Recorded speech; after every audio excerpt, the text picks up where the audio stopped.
First, I really want to thank Coach Lutz for playing this game.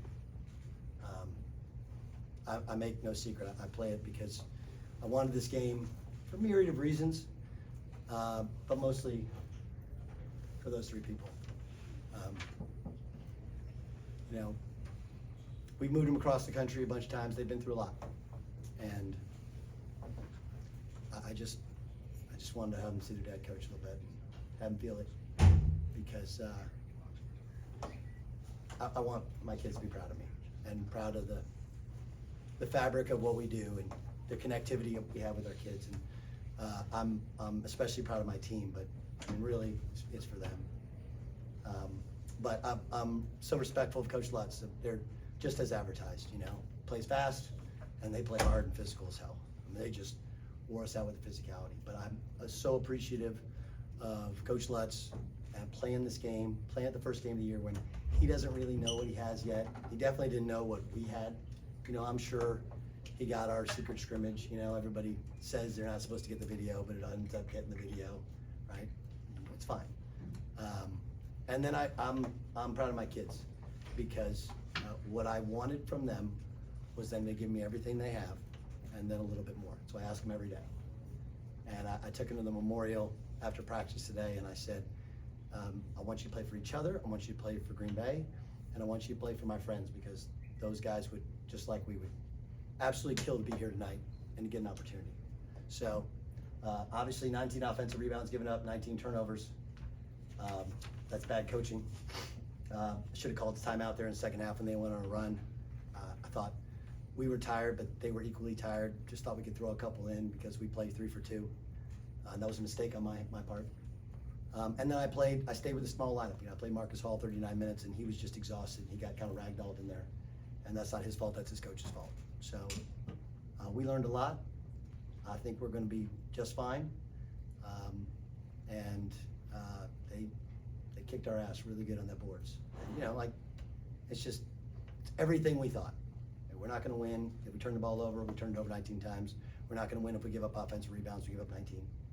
And then the last part is, I would say, just as a guy who was around this team last year, I have a ton of respect and pride in Bryce Thompson. You know, it's been a long journey for him. And he kind of developed a little bit of that hitch in the shot. And man, he's playing confident basketball. He's taking good shots. He's playing good defense. I mean, it's really, really hard, I think, to be a McDonald's All-American and the only one who's still in college. Like, what are you still doing here? But that guy's gonna make a lot of money playing professional basketball, whether it's here or overseas. And as a guy who was around him last year, and I know how negative it can get when things aren't going well, like, he should have a lot of pride in how well he's playing. You know, obviously 5 for 5 against SMU, and then what was he tonight? 4 for 5 tonight, 22 points, 9 of 13, efficient, no turnovers. Like, that's big time ball. So, but for my group, you know, we're a little bit better than we looked, I think, shooting the ball. Obviously, Anthony Roy can get buckets, secret's out on him. But we have to learn to fight through fatigue, fight through adversity, fight through a couple calls we feel like aren't gonna go our way. And I gotta be a little bit smarter, more judicious with my lineups and my timeouts. But it's a learning process. That's why you do these things. You don't play these games. You wanna win, and we think we could have won, but we didn't, and we all collectively have to learn from it. I'm glad I asked you for a statement. That was good. They came out as advertised in that man defense, and it was fun to watch man defense like that back in this arena. Your inside-out game got you a lot of 3 looks early. Talk about that inside-out pattern. I'd also, one more thing, and I know he lost his job, and I would tell you, Mike Boyd's a hell of a guy. And a lot of what I learned last year and how I put together my program is based upon Mike. The way he treats his players, the way he treats boosters, the way he handles himself with such dignity. And oh yeah, by the way, his teams were way better defensively than mine is right now. And I'd say Coach Lutz's as well. I make no bones about it. I want to play 5 out. I want to get paint touches and kick out threes. What I was more disappointed in is we work every day on what's called playing off 2 feet. Villanova really kind of popularized it in college basketball. Instead, we're going up there and floating up, and they did a great job of verticality and using their bodies, and we just missed too many bunnies or turned the ball over too much. But yeah, I mean, that's how we're going to play. We're when we're playing with Marcus Hall at the 5, that means we have 5 that can really pelt it from 3. And I think, at the end of the game, he ended up 4 of 9, but he missed a couple of really good looks. He had 7 turnovers. That's not him. Foster Wonders is an elite 3-point shooter. He only got 6 off. He only started practicing 2 days ago because he sprained his ankle. So I think he was a little bit slow to recover. We got to get Jeremiah shooting 3 again. He struggled a little bit. I mean, but he's a freshman, and I hope people understand that Jeremiah's a perfect example. Like, he's a really talented player, but college basketball is completely different than anything he's ever done. Like, he played OTE last year, and the speed, pace, physicality is so different. So you have to learn to adjust. And like, look, Steve knows what he's doing. He goes and he has 4 grad transfers? Those are grown-ass men, and they look like grown men, but they also know how to absorb that contact. So that's our style. That's how we'll play. There's supposed to be more cutting, but we were a little bit too tired to cut, which is on me as a coach. I got to condition them better. Yeah, that's how we're going to beat people, is get in there, kick out, shoot threes, get in there. And then eventually you start playing for the 3 and we get to the bucket. We missed a couple of bunnies, I think, because we were a little tired and because we were a little shell-shocked over their physicality. But that's the style of how we'll play. You talked about what it meant to play Hey, this man, game. how are you? Good to see you. Bud. Good to see you. You talked about what it meant to play this game. Yeah. What did it feel like out there for you? I think in the moments leading up to it, it felt really special. I mean, I got Hayes, my son, there. I mean, like, there'll be other games, but I mean, I'll play them again next year if they want to play, but the likelihood is, like, are we gonna do that again?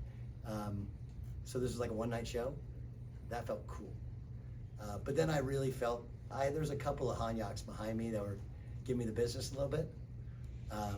It felt like I was on the road. I was like, hey, I'm kind of one of you. Like, what are we doing here? You know? It felt like a road game. It really did. But I mean, you look down, you see Coach's signature. You know, you see America's Brightest Orange. You know, you hear the Hey song, "We're gonna beat the hell out of you," and you realize, wait, that's me now, right? It felt really cool. It felt gratifying. I don't know if nerves is the right word, but is there more nerves going into it knowing it's your first game coaching a college team, or it being in kind of a second home for I don't you? think I mean, I'll be honest with you, maybe there's something wrong with me. There was no nerves. Just joy, gratitude, excitement. And I was mad at myself for not calling a timeout earlier in the second half. I don't know, I'm a basketball psycho. Like, I'm so into the matchups and what's happening. So I honestly, like, there was no nerves. There was just, I wanted to win. I saw a path for us to win. And I felt like we left some meat on the bone in the first half. I knew a run was coming in the second half, and we just didn't have the right group, and I didn't call the right timeout at the right time. So I didn't really feel the nerves. Just, I felt an incredible amount of energy. Like, I'm probably be tired as hell tomorrow, I'm not gonna lie to you. But right now, I'm pretty good. This game, was it, both from it being your first game, but also with it being here, was it what you thought it would be like? Did it Yes. surprise you? No. I mean, I thought we'd play a little bit better. We'd shoot a little bit better. Like Marcus Hall, 7 turnovers. He's like our point center. That's surprising to me. But he's 19 years old. Like, he turned 19 2 months ago. So, you know, I mean, he had 2 baseline dunks, and we're like, dude, stop doing that, because that's going to cost us a lot of money this offseason. But no, we knew exactly who they were. That's the thing. Like, we talked to some people at their scrimmage. We talked to some people who were at the SMU game as well, and they're just as advertised. You know, I don't know how many they'll win, but they're not going to beat themselves now. They're going to make you beat them. They kicked the living crap out of us on the boards. And again, some of that is by design. Like, I'm willing to withstand some of that, because at the offensive end, we can run our offense through our center, and he can shoot threes. Like, he can shoot 15, I don't care, if they're good ones. But I think the part that I was surprised by is we stepped out of self. Like, we have a rule. If you take a mid-range shot, you better make it.